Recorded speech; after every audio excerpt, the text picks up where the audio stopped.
Hello everyone. Standard 11th में statistics में last video में हमने फंक्शंस की जो डेफिनेशंस थी, अलग अलग टाइप्स थे, वो हमने देखा था। आज के इस वीडियो में हम जो प्रैक्टिकल सम्स है वो हम यहाँ पे स्टार्ट करेंगे। So let's get start.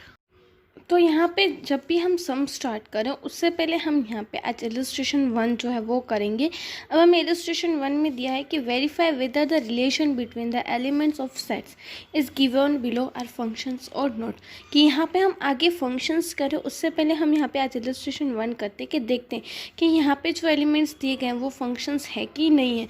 तो सबसे पहले हमें यहाँ पे दिया है कि a is equal to 1, 2, 3, 4 and b is equal to 3, 5, 6 and 7 and the relation is fx is equal to 2x plus 1 and where x belongs to a। कि यहाँ पे हमें रिलेशन दिया कि 2x plus 1 and x belongs to a। तो अब हम यहाँ पे देखते हैं कि ये जो सम है वो फंक्शन, ये जो स्टेटमेंट्स दिया गया वो फंक्शन है कि नहीं है। तो सबसे पहले हम यहाँ पे इस तरह से फाइंड करेंगे कि यहाँ पे हमने देखा कि we shall determine the x belongs to a।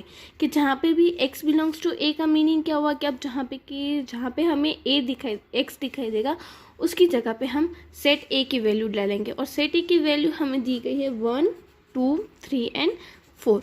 तो यहाँ पे हमने लिखा कि fx is equal to 2x plus 1।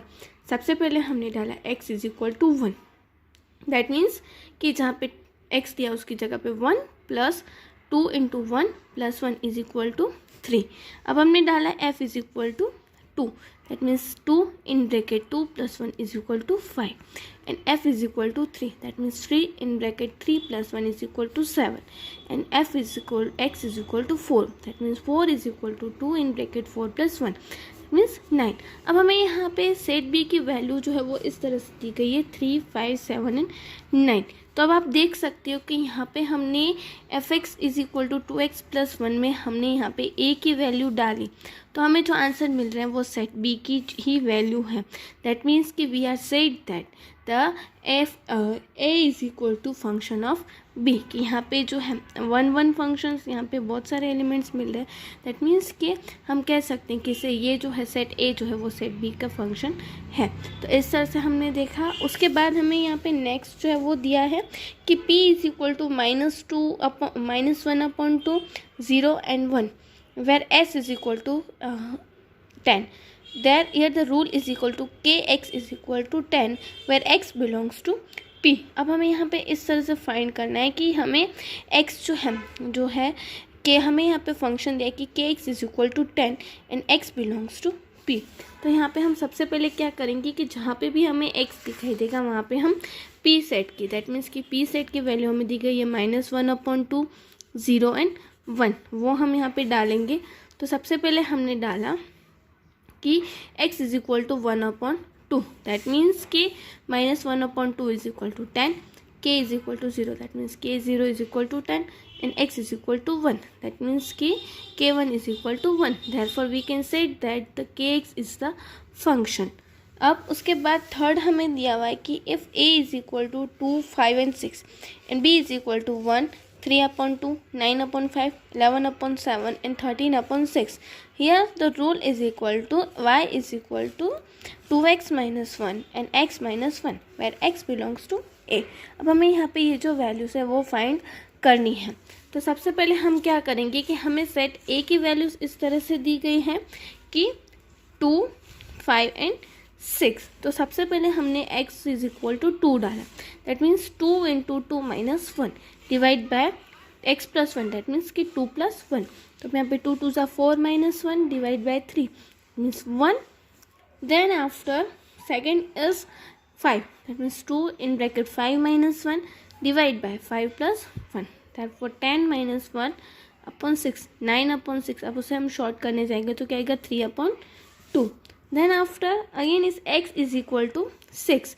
यहाँ पे हम x इज इक्वल टू 6 डालते हैं, तो यहाँ पे 2 इन ब्रैकेट 6 माइनस 1, दैटफॉर 6/1। यहाँ पे हमने डाला 12 minus 1 divide by 7 is equal to 11/7।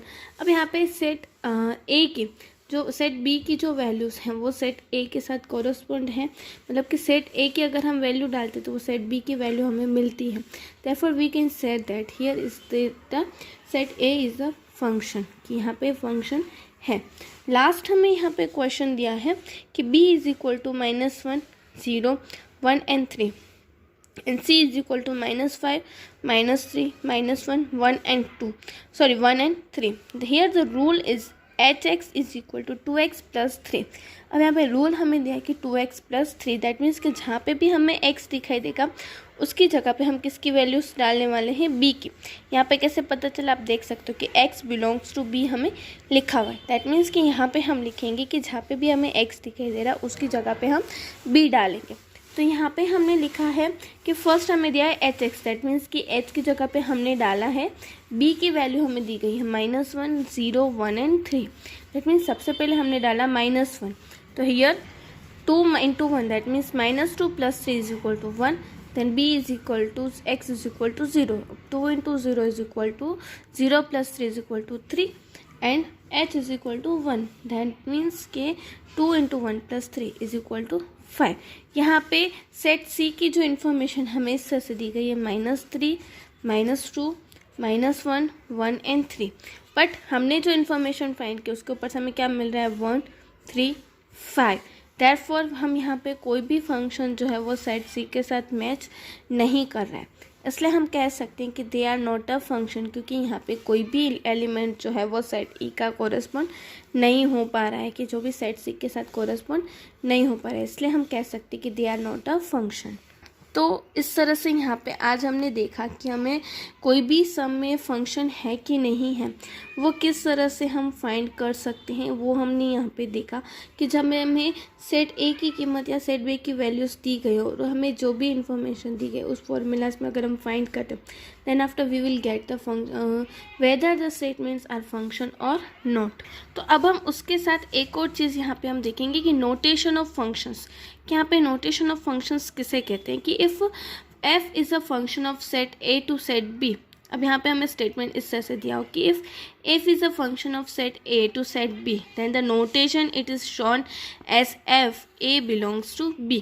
कि यहाँ पे हम इस तरह से लिखेंगे कि यहाँ पे अगर आपको दिया है कि set a is the function of set to the set b, therefore the notation is where the function a is a function of set b. In the words it can be said that the function of set a to set b, कि that is f is a function from the set a to set b। यहाँ पे set a जो है वो हमारे लिए domain है and set b जो है वो हमारे लिए को डोमेन है। जो हमने लास्ट वीडियो में हमने देखा था कि सेट a में और सेट b में को डोमेन एंड को डोमेन क्या है। अब यहाँ पे अगर हमने इलस्ट्रेशन 1 देखा तो उसके ऊपर से अगर हमें नोटेशन देना हो तो हम नोटेशन इस तरह से देंगे कि f is the a is the function of from b, कि यहाँ पे a जो है वो b का फंक्शन है। हमने सेकंड देखा तो वो था p is the function of s and third देखा था कि a is the function of b, और जो लास्ट वाला था वो हमारे लिए फंक्शन नहीं था, इसलिए यहाँ पे कोई भी नोटेशन जो है वो उसके लिए नहीं आएगा। तो हमने यहाँ पे नोटेशन हम इस तरह से देते कि अगर आपको दिखा लिया गया उस सब में तो हम इस तरह से सम रीड करेंगे कि a is a function from set b। तो हमने यहाँ पे आज की इस वीडियो में हमने देखा कि इलस्ट्रेशन 1 हम किस तरह से कोई भी फंक्शन है या नहीं है वो फाइंड करना, और उसके साथ साथ हम नोटेशन को हम किस तरह से रीड करेंगे वो हमने यहाँ पे देखा है। हम नेक्स्ट वीडियो में इसी के ही अनदर सम्स के साथ मिलेंगे। Thank you.